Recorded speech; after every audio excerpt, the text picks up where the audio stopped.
ನಮಸ್ಕಾರ, ನಾನು ಗುರು ಕಿರಣ್. ಬಸವರಾಜ್ ಪಾಟೀಲ್ ಯತ್ನಾಳ್ ಅವರು ಹೊಸ ಪಕ್ಷ ಕಟ್ಟಾಯಿ ಬಿಡ್ತಾರ? ನಮಗಂತೂ ಗೊತ್ತಿಲ್ಲ, ಆದರೆ ಕಟ್ಬೋದಂತೀರ? ಚಾನ್ಸಸ್ ಇಲ್ಲ. ಯಾವುದಾದ್ರೂ ಒಂದು ಕೆಲಸ ಮಾಡಬೇಕಾದ್ರೆ ಕೆಲವೊಂದಿಷ್ಟು ಹಿನ್ನೆಲೆ ನೋಡಬೇಕು, ಇತಿಹಾಸಕ್ಕೆ ಹೋಗಬೇಕು, ಇತಿಹಾಸನ ಅಭ್ಯಾಸ ಮಾಡಬೇಕು. ಯಾಕೆ ಇತಿಹಾಸಕ್ಕೆ ಹೋಗಬೇಕು, ಅಭ್ಯಾಸ ಮಾಡಬೇಕು ಅಂತಂದರೆ, ಪಕ್ಷ ಕಟ್ಟಿದವರು ಯಾರು ಪಕ್ಷನ ಮುಂದೆ ತಗೊಂಡು ಹೋಗಕ್ಕೆ ಆಗಿಲ್ಲ. ಉತ್ತರದಿಂದ ಹೇಳಬೇಕಂತಂದ್ರೆ, ಉತ್ತರ ಅಂದ್ರೆ ಉತ್ತರ ಪ್ರದೇಶ. ಉಮಾ ಭಾರತಿ ಅವರು ಪಕ್ಷ ಕಟ್ಟಿದ್ರು. ಸ್ವಲ್ಪ ಜಾಸ್ತಿ ಟೈಮು ಅವ್ರು ಪಕ್ಷ ಕಟ್ಟಿದವರು ಅಂದ್ರೆ ಅವರೇ. ಕಟ್ಟಿರೋ ಪಕ್ಷನ ಸರಿಯಾಗಿ ನಡ್ಸಕ್ ಆಗದೇನೆ ಹೊಳ್ಳಿ ಬಿಜೆಪಿಗೆ ಬಂದ್ರು. ಬಿಜೆಪಿ ಜೊತೆಗೆ ಅಂಥ ವೈರತ್ವ ಮನಸ್ತಾಪ ಇರಲಿಲ್ಲ ಅಂದ್ರೂ ಒಬ್ಬ ರಾಜಕಾರಣಿಗೆ ಒಂಥರ ತುಳಿತಾ ಇರ್ತೈತಿ.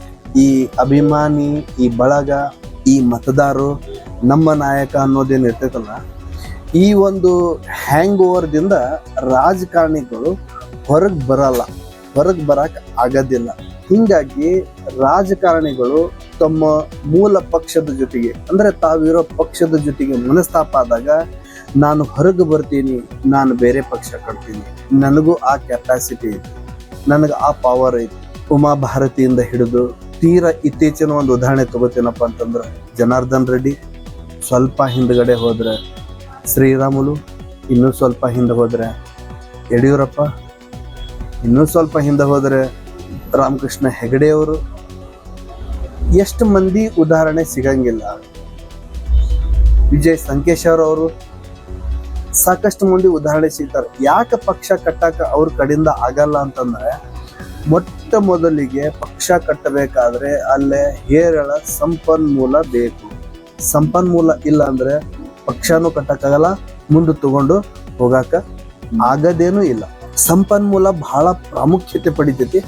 ಎಲ್ಲಿಂದ ಕ್ರೋಢೀಕರಿಸ್ತೀರಿ ಸಂಪನ್ಮೂಲ ಇದ್ರೆ ಮಾತ್ರ. ಈಗ ಬೆಂಬಲಿಗರು ಏನಿರ್ತಾರಲ್ಲ, ಪ್ರತಿಯೊಬ್ಬ ರಾಜಕಾರಣಿಗಳು ಸಹಜವಾಗಿ ಬೆಂಬಲಿಗರು ಇರ್ತಾರ. ಅದೇ ಥರನ ಬಸವರಾಜ್ ಪಾಟೀಲ್ ಯತ್ನಾಳ್ ಅವರ ಒಂದು ಬೆಂಬಲಿಗರು. ಅದು ಒಂದು ಸ್ವಲ್ಪ ಜಾತಿ ಸಮೀಕರಣ ಇಲ್ಲೇ ವರ್ಕೌಟ್ ಆಗತ್ತ. ಜಾತಿ ಸಮೀಕರಣ ಅಂದಮೇಲೆ ವರ್ಕೌಟ್ ಆಗಲೇಬೇಕು. ಆದರೆ 100ಕ್ಕೆ 100 ಜಾತಿ ಸಮೀಕರಣ ವರ್ಕೌಟ್ ಆಗಲ್ಲ. ಒಬ್ಬ ರಾಜಕಾರಣಿ ಹಿಂದೆ ಆತನ ಜಾತಿ ಸಮೀಕರಣ ಆಗೋದು ಕೇವಲ 30% ಮಾತ್ರ. ಮ್ಯಾಕ್ಸ್ ಟು ಮ್ಯಾಕ್ಸ್ ಅಂದ್ರೆ 30%. 30%ಗಿಂತ ಒಳಗನ ಜಾತಿಯ ಒಂದು ಸಮೀಕರಣ ಅಪ್ಲೈ ಆಗ್ತೈತಿ. ಬರೀ ಜಾತಿ ಅಂತ ಅಷ್ಟ ಅಲ್ಲ, 30% ಜಾತಿ ಅಪ್ಲೈ ಆತಂದ್ರೆ 30% ಆಗಲ್ಲಿ ಹೇಳ್ದಂಗ ಸಂಪನ್ಮೂಲಗಳ ಕ್ರೋಢೀಕರಣ ಆಗ್ತೈತಿ. ಇನ್ನು 30% ಒಳಗ ಆತನ ವರ್ಚಸ್ಸು, ಆತ ಹಿಂದೆ ಮಾಡಿರೋ ಕೆಲಸ ಮತ್ತು ಕಾರ್ಯಕರ್ತರಿಗೆ, ಫಾಲೋವರ್ಸಿಗೆ ಯಾವ ಥರ ನೋಡ್ಕೊಂಡು ಹೋದ್ರು, ಯಾವ ಥರ ಬೆಳೆಸಿದ್ರು, ಜನಸಾಮಾನ್ಯರಿಗೆ ಅವ್ರು ಸಿಗ್ತಿದ್ರ ಇಲ್ಲ, ಎಲ್ಲ ಕನ್ಸಿಡರ್ ಆಗ್ತೈತಿ. ಪ್ಲಸ್ 10%. ಈ 10% ನಾವು ಸ್ವಲ್ಪ ಅದನ್ನ ಕೋಟ್ ಮಾಡಕ್ ಆಗಂಗಿಲ್ಲ. ಇದು ಬಲಾಬಲ ಅಂತಾರೆ. ಯಾವುದೇ ಥರದ ಬಲಾಢ್ಯ, ಯಾವುದೇ ರೀತಿಯಿಂದ ನೀವು ಬಲಾಢ್ಯ ಅನ್ಕೋಬಹುದು. ಈ ಒಂದು 10% ಬಲಾಢ್ಯದಿಂದ ಮಾತ್ರ ಒಬ್ಬ ವ್ಯಕ್ತಿ ಅಥವಾ MLA, MP, ಮಿನಿಸ್ಟರ್ ಯಾರಾದರೂ ತಮ್ಮ ಒಂದು ಕ್ಷೇತ್ರದ ಗೆಲುವು ಕಾಣಬೇಕಂದ್ರೆ ಇವು ಎಲ್ಲ ಮೂಲ ವಸ್ತುಗಳಾಗ್ತವೆ. ಪಕ್ಷದಿಂದ ಉಚ್ಚಾಟಿತ ಆಗಿರೋ ವ್ಯಕ್ತಿ ಆಗ್ಬೋದು, ಅಥವಾ ಬಸವನಗೌಡ ಪಾಟೀಲ್ ಯತ್ನಾಳ್ ಅವರು ಆಗಬಹುದು. ಇವರೆಲ್ಲ ಹೊಸ ಪಕ್ಷ ಕಟ್ತೀನಿ ಅಂತ ಹೇಳಬೇಕಾದ್ರೆ ಉತ್ಸಾಹದಿಂದ ಹೇಳ್ತಾರ ಪಕ್ಷ ಕಟ್ತೀನಿ ಅಂತ ಹೇಳಿ, ಹುಮ್ಮಸ್ಸದಿಂದ ಹೇಳ್ತಾರ ಪಕ್ಷ ಕಟ್ತೀನಿ ಅಂತ ಹೇಳಿ. ಆದರೆ ಪಕ್ಷ ಕಟ್ಟೋದು ಅಷ್ಟು ಸುಲಭನೂ ಅಲ್ಲ. ಅದನ್ನ ಸಂಘಟನೆ ಮಾಡಕ್ಕಂತೂ ಆಗದೇ ಇರೋ ಮಾತು. ಸಂಪನ್ಮೂಲ ಅಂತೂ ಕ್ರೋಢೀಕರಣ ಮಾಡಕ ಆಗದೇ ಇಲ್ಲ. ತೀರಾ ಇತ್ತೀಚಿನ ಒಂದು ಉದಾಹರಣೆ ಜನಾರ್ದನ್ ರೆಡ್ಡಿ ಅವರು ಒಂದು 46 ಕ್ಷೇತ್ರನೋ ಏನೋ ಕ್ಯಾಂಡಿಡೇಟ್ಗೆ ಹಾಕಿದ್ರು ಒಂದು ಅಂದಾಜ್ ಮೇಲೆ. ಆದ್ರೆ ಗೆದ್ದಿದ್ದು ಅವರೊಬ್ರೆ. ಆಮೇಲೆ ಬಿಜೆಪಿಗೆ ಬಂದ್ರು, ಸೇರ್ಕೊಂಡ್ರು. ಅವ್ರಿಗೆ ಶ್ರೀರಾಮುಲು ಅವ್ರಿಗೆ ಏನೋ ಡ್ಯಾಶ್ ಆಯ್ತು, ಅದೆಲ್ಲ ಅವ್ರ ಪರ್ಸನಲ್ ಅಂತೇಳಿ ಶ್ರೀರಾಮುಲು ಅವರು ಆಲ್ರೆಡಿ ಹೇಳಿಕೆ ಕೊಟ್ರ. ಅದು ಮುಗಿದು ಹೋದ ಅಧ್ಯಾಯ. ಈ ಸಬ್ಜೆಕ್ಟ್ನ ನಾ ತಗೊಳಕ್ ಕಾರಣ ಏನಂತಂದ್ರೆ, ಮತ್ತೆ ಪಕ್ಷ ಕಟ್ತೀನಿ ಅಂತಂದು ಹೋಗ್ತಾರಲ್ಲ, ಇವ್ರ ಕಡೆಯಿಂದ ಯಾರ ಕಡೆಯಿಂದನೂ ಪಕ್ಷ ಕಟ್ಟಕ್ ಆಗಲ್ಲ. ಬಹುಶಃ ಯಾರು ಹೇಳಿದ್ರು ಅಂತಂದ್ರೆ, ಪ್ರಮೋದ್ ಮುತಾಲಿಕ್ ಅವರು ಯತ್ನಾಳ್ ಅವ್ರಿಗೆ, ಬಸವನಗೌಡ ಪಾಟೀಲ್ ಯತ್ನಾಳ್ ಅವ್ರಿಗೆ ಕಿವಿ ಮಾತು ಹೇಳ್ಯಾರ. ಪಕ್ಷ ಕಟ್ಟಿ ಪಕ್ಷ ಸಂಘಟನೆ ಮಾಡಕ್ ಆಗದೆ ಇರುವಂತ ವಿಚಾರ, ಅದಕ್ಕೆ ಇರೋ ಪಕ್ಷನ ರಿಪೇರಿ ಮಾಡಿರೋಣ, ಬಹುಶಃ 6 ವರ್ಷ ಅಂದ್ರೆ ಏನು ಯತ್ನಾಳ್ವರಿಗೆ ಬಹಳ ಟೈಮ್ ಅಂತ ಅನ್ಸವಲ್ದು. ಯಾಕಂತಂದ್ರೆ ಈಗ ನೆಕ್ಸ್ಟ್ ಏನು ಚುನಾವಣೆ ಬರ್ತೈತಲ್ಲ, ಆ ಚುನಾವಣೆ ಒಳಗೆ ಅವ್ರು ಪಕ್ಷೇತರವಾಗಿ ನಿಲ್ಬೇಕು, ಗೆಲ್ತಾರ. ಗೆದ್ದ ಮೇಲೆ ಮತ್ತೆ ಬಿಜೆಪಿಯವರು ಪ್ರಥಮ ಸದಸ್ಯತ್ವನ ಕೊಟ್ಟು ಮತ್ತೆ ಒಳಗೆ ಕರ್ಕೋತಾರ. ಇಷ್ಟ ಇರೋದು ಕಾನ್ಸೆಪ್ಟ್ ಇರೋದಿರೋದು ಇಷ್ಟೇ. ಈ ಇನ್ ಬಿಟ್ವೀನ್ ಏನಾದ್ರೂ ಆಕ್ಟಿವಿಟಿ ಮಾಡ್ತಾ ಇರ್ಬೇಕು, ಖಾಲಿ ಕೂಡ್ಲಾರ್ದನೆ ಕೆಲವೊಂದಿಷ್ಟು ಆಕ್ಟಿವಿಟೀಸ್ ಮಾಡ್ತಾನೆ ಇರಬೇಕು. ಬಿಜೆಪಿ ಪಕ್ಷದವರ ಜೊತೆಗೆ ಕಾಂಟ್ಯಾಕ್ಟ್ನಾಗ ಇರಬೇಕು, ಅಪ್ ಟು ಡೆಲ್ಲಿವರೆಗೂ ಕಾಂಟ್ಯಾಕ್ಟ್ನಾಗ ಇರಬೇಕು. ಇದು ಬಸನಗೌಡ ಪಾಟೀಲ್ ಯತ್ನಾಳ್ ಅವರಿಗೆ ಉಚ್ಚಾಟನೆ ಮಾಡೋದು ಹೊಸದೂ ಅಲ್ಲ, ಅದನ್ನ ಅವರು ನೊಂದುಕೊಳ್ಳೋ ಅವಶ್ಯಕತೆನೂ ಇಲ್ಲ. ಯಾಕಂದ್ರೆ 2 ಸಾರಿ ಉಚ್ಚಾಟಿತರಾಗಿ ಮತ್ತೆ ಸಾರಿ ಉಚ್ಚಾಟಿತ ಆದವ್ರು ಇವರು ಅಂದ್ಮೇಲೆ ಇದನ್ನ ಅವ್ರಿಗೆ ಒಂದು ಸಹಜ ಪ್ರಕ್ರಿಯೆ ಅಂತ ಅನ್ಕೋಬೇಕು. ಪರ್ಸನಲ್ ಆಗಿ ತಗೊಂಡು ಆ ಒಂದು ಹ್ಯಾಂಗ್ ಓವರ್ ಒಳಗ ಬಂದು ನಾನು ಹೊಸ ಪಕ್ಷ ಕಟ್ತೀನಿ, ಇಲ್ಲ, ಇನ್ನೂ ಹೆಚ್ಚಿನ ಮುಜುಗರಕ್ಕೆ ಒಳಪಡ್ತೀರಿ ನೀವು. ಹೊಸ ಪಕ್ಷ ಕಟ್ತೀನಿ ಅಂತ ಹೋದ್ರೆ ನಾವು ಪಕ್ಷ ಕಟ್ಟೆ ತೋರಿಸ್ತೀವಿ. ಉತ್ಸಾಹ ಸಹಜ, ಯಾರಿಗಾದ್ರೂ ಆ ಉತ್ಸಾಹದ ಮಾತುಗಳು ಸಹಜ. ಆದ್ರೆ ಆ ಕೆಲಸ ಮಾಡಿ ನೀವು ಸಕ್ಸೀಡ್ ಆಗದೆ ಹೋದ್ರೆ ಬರೋ ದಿನದೊಳಗ ಬಿಜೆಪಿ ಅವರಿಗೆ ನೀವು ಏನು ಉತ್ತರ ಕೊಡ್ತೀರಿ? ಮುಜುಗರ. ನಿಮ್ಗೆ ಬಿಜೆಪಿ ಅವ್ರಿಗೆ ಮುಜುಗರ ಆಗಂಗಿಲ್ಲ. ನಿಮಗೆ 6 ವರ್ಷ ಉಚ್ಚಾಟನೆ ಮಾಡಿದ್ವಿ, ಇವತ್ತಿಗೆ 6 ವರ್ಷ ಕಂಪ್ಲೀಟ್ ಆಯ್ತು, ನೀವು ಶಾಸಕರನ್ನೋ ಏನೋ ಅದೀರಿ, ಒಳಗ್ ಬರ್ಬೋದು ನೀವು ಅಂತ ಹೇಳಿ ಅವರಿಗೆ ಸ್ವಾಭಾವಿಕವಾಗಿ ಅವರಿಗೆ ವೆಲ್ಕಮ್ ಮಾಡ್ಕೊಂತೈತಿ ಬಿಜೆಪಿ. ಆದ್ರೆ ಮುಜುಗರಕ್ಕೊಳಗಾಗೋರು ಹೊಸ ಪಕ್ಷ ಕಟ್ತೀನಿ ಅಂತ ಏನು ಹೋಗ್ತಿರಲ್ಲ, ನೀವು ಮುಜುಗರಕ್ಕೊಳಗಾಗ್ತೀರಿ.